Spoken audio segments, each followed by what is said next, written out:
Assalamualaikum warahmatullahi wabarakatuh. Perkenalkan, nama saya Arum Atmanagari, biasa dipanggil Arum.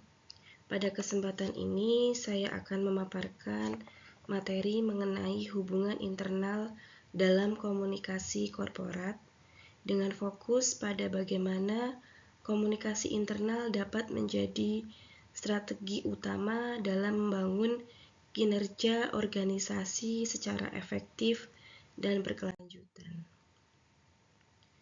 Mengapa komunikasi internal penting? Komunikasi internal sering disebut sebagai senjata rahasia organisasi karena memiliki dampak langsung terhadap kinerja, loyalitas, dan profitabilitas. Jika komunikasi internal tidak berjalan dengan baik, organisasi akan kehilangan arah, karyawan menjadi tidak memahami tujuan organisasi sehingga motivasi menurun dan kinerja tidak optimal.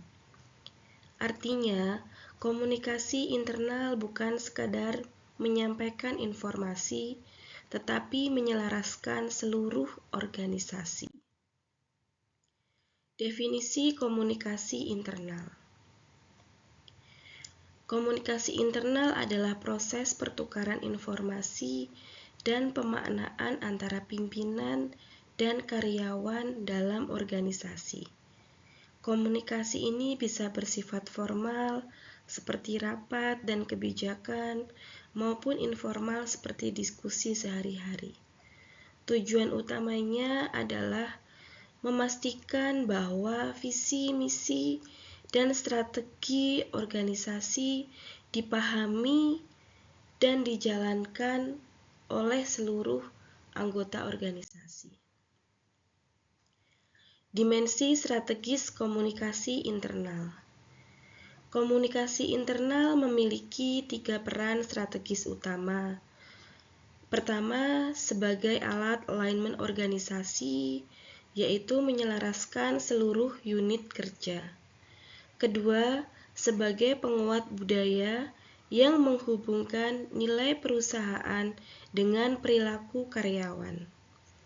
Ketiga, sebagai mesin strategi karena komunikasi internal menjadi penggerak utama implementasi strategi organisasi. Dampak komunikasi internal terhadap kinerja. Terdapat hubungan yang sangat jelas antara komunikasi internal dan kinerja organisasi. Komunikasi yang efektif akan meningkatkan engagement dan produktivitas karyawan. Selanjutnya, hal ini berdampak pada peningkatan kinerja dan pada akhirnya meningkatkan profit organisasi. Artinya, kepercayaan pelanggan sebenarnya dimulai dari kepercayaan di dalam organisasi itu sendiri. Studi Watson-White menunjukkan bahwa perusahaan dengan komunikasi internal efektif mencapai 91% keuntungan bagi pemegang saham, dibandingkan hanya 62% pada perusahaan dengan komunikasi kurang efektif. Ini membuktikan bahwa komunikasi internal bukan hanya aspek soft, tetapi memiliki dampak finansial yang nyata dan terukur. Studi kasus Great Place to Work 2018. Beberapa perusahaan terbaik dunia menunjukkan bahwa komunikasi internal yang baik berkontribusi besar terhadap keberhasilan organisasi. Misalnya, Salesforce dengan komunikasi transparan, Wegmans dengan dialog dua arah, dan Ultimate Software dengan pendekatan humanis. Kunci utamanya adalah komunikasi yang terbuka dan berpusat pada karyawan. Komunikasi internal dan budaya organisasi. Karyawan bukan hanya pekerja, tetapi juga brand ambassador. Ketika karyawan memahami nilai perusahaan, mereka akan menyampaikannya secara otentik kepada publik. Sebagai contoh, Starbucks yang membangun loyalitas karyawan melalui komunikasi internal yang konsisten dan investasi pada kesejahteraan karyawan. Tantangan komunikasi internal. Salah satu tantangan terbesar adalah distorsi pesan. Penelitian menunjukkan bahwa pesan dari pimpinan yang awalnya 100% hanya sekitar 20% yang benar-benar dipahami oleh karyawan di level bawah. Solusinya adalah membangun komunikasi dua arah dan sistem feedback yang berkelanjutan. Studi kasus Chevron. Chevron menjadi contoh bagaimana komunikasi internal digunakan untuk membangun budaya keselamatan kerja. Melalui komunikasi tatap muka yang rutin, nilai safety is everyone's responsibility benar-benar diinternalisasi, bukan hanya slogan. Ini menunjukkan bahwa komunikasi internal dapat membentuk perilaku organisasi. Peran pimpinan dalam komunikasi internal. Pimpinan memiliki peran kunci sebagai komunikator utama dalam organisasi. Mereka harus mampu menyampaikan visi secara jelas, mendorong dialog dua arah, dan yang paling penting adalah konsisten antara ucapan dan tindakan, atau walk the talk. Tanpa itu, komunikasi tidak akan dipercaya oleh karyawan. Kisah inspiratif NASA dan Presiden John F. Kennedy. Pada tahun 1962, Presiden John F. Kennedy mengunjungi NASA dan bertemu seorang petugas kebersihan. Ketika ditanya apa pekerjaannya, petugas itu menjawab, "Saya membantu mengirim manusia ke bulan."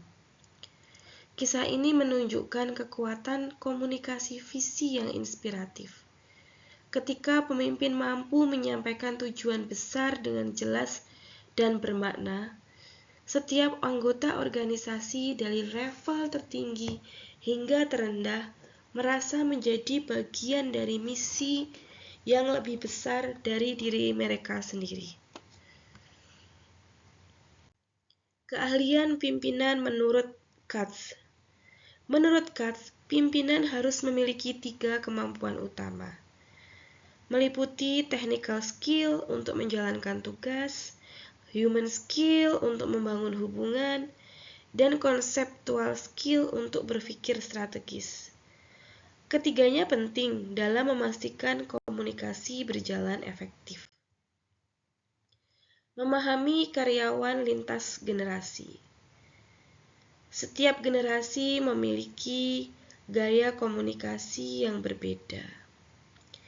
Baby boomers lebih formal, Gen X lebih fleksibel, dan milenial lebih digital dan kolaboratif. Memahami perbedaan ini sangat penting agar komunikasi internal tetap efektif. Strategi komunikasi lintas generasi. Untuk mengatasi perbedaan generasi, organisasi perlu membangun dialog terbuka, menyesuaikan media komunikasi, dan menerapkan empati serta fleksibilitas. Pendekatan ini akan meningkatkan kolaborasi dan engagement. Komunikasi internal dalam keberagaman budaya. Organisasi multikultural menghadapi tantangan komunikasi yang unik. Perbedaan bahasa, norma, dan cara berpikir dapat menyebabkan miskomunikasi. Solusinya yaitu pelatihan antar budaya dan penggunaan bahasa sederhana untuk memastikan pesan tersampaikan dengan jelas. Studi kasus Indonesia Korea di perusahaan multinasional. Kasus perusahaan Indonesia Korea menunjukkan pentingnya adaptasi komunikasi. Perbedaan budaya kerja harus dijembatani melalui dialog terbuka dan pelatihan cross-kultural. Kunci utamanya adalah empati dan kemauan untuk memahami perbedaan. Era digital dan komunikasi internal. Teknologi digital telah mengubah cara organisasi berkomunikasi secara internal. Email, aplikasi chat, video conference, dan cloud computing memungkinkan pertukaran informasi yang lebih cepat dan efisien.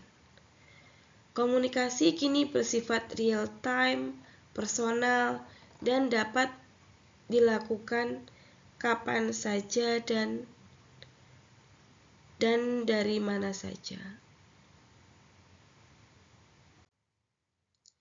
Tantangan era digital.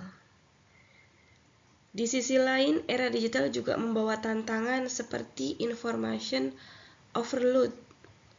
Terlalu banyak informasi justru bisa menurunkan fokus karyawan. Selain itu, komunikasi digital sering kehilangan konteks nonverbal, sehingga diperlukan etika digital dan pelatihan yang tepat untuk mengoptimalkan penggunaan teknologi. Studi kasus bisnis retail Indonesia. Perusahaan retail di Indonesia mulai mengadopsi komunikasi digital untuk memperkuat hubungan internal. Implementasi meliputi penggunaan aplikasi chat group, video conference untuk koordinasi antar cabang, dan platform kolaborasi berbasis cloud. Program team building digital menjadi strategi utama untuk membangun dialog terbuka dan penguatan tim. Pelatihan rutin dilakukan untuk meningkatkan literasi digital karyawan, memastikan komunikasi berjalan efektif dan inklusif di seluruh level organisasi. Forum LKS Bipartit. Forum Lembaga Kerjasama LKS Bipartit adalah wadah komunikasi dan konsultasi antara pekerja dan pengusaha dalam satu perusahaan. Tujuan utama forum ini adalah menyelesaikan permasalahan hubungan industrial secara musyawarah, meningkatkan produktivitas, dan menciptakan ketenangan kerja serta kelangsungan usaha. Manfaat dialog bipartit meliputi penyelesaian isu internal secara cepat, membangun kepercayaan timbal balik, dan mencegah konflik berkelanjutan. Studi kasus Smart FM Network. Smart FM Network menerapkan CSR internal dengan fokus pada pengembangan SDM dan budaya kerja kekeluargaan sebagai nilai utama perusahaan. Nilai-nilainya meliputi integritas, profesionalisme, dan semangat kebersamaan yang ditanamkan melalui komunikasi internal yang konsisten dan program pengembangan karyawan berkelanjutan. Nilai etika dan profesionalisme dalam komunikasi internal. Komunikasi internal yang efektif harus dilandasi nilai-nilai etika dan profesionalisme. Pendekatan humanis dalam komunikasi menempatkan karyawan sebagai aset berharga, bukan sekadar sumber daya. Membangun kepercayaan membutuhkan konsistensi antara ucapan dan tindakan, transparansi informasi, serta penghargaan terhadap martabat setiap individu dalam organisasi. Berdasarkan penelitian terbaru, komunikasi internal terbukti meningkatkan engagement, kinerja organisasi, serta membangun kepercayaan dan loyalitas karyawan. Selain itu, di era digital, komunikasi juga menghadapi tantangan seperti overload informasi. Sebagai kesimpulan, komunikasi internal yang efektif merupakan fondasi keberhasilan organisasi modern. Melalui strategi komunikasi yang tepat, organisasi dapat membangun engagement karyawan yang kuat, meningkatkan loyalitas, dan mendorong kinerja optimal. Keberhasilan komunikasi internal bergantung pada peran aktif pimpinan, pemahaman lintas generasi, sensitivitas budaya, dan pemanfaatan teknologi secara bijak. Slide selanjutnya yaitu referensi yang digunakan dalam penyusunan presentasi yang berasal dari buku dan penelitian terkait komunikasi korporat. Referensi yang utama yaitu dari buku Komunikasi Korporat edisi kedua karya Dr. Laila Mona Ghanim MSI dan Dr. Edi Kurnia MSI. Sekian presentasi dari saya. Saya ucapkan terima kasih atas perhatian dan partisipasinya. Semoga presentasi ini dapat memberikan wawasan dan bermanfaat dalam memahami pentingnya komunikasi internal dalam organisasi. Wassalamualaikum warahmatullahi wabarakatuh.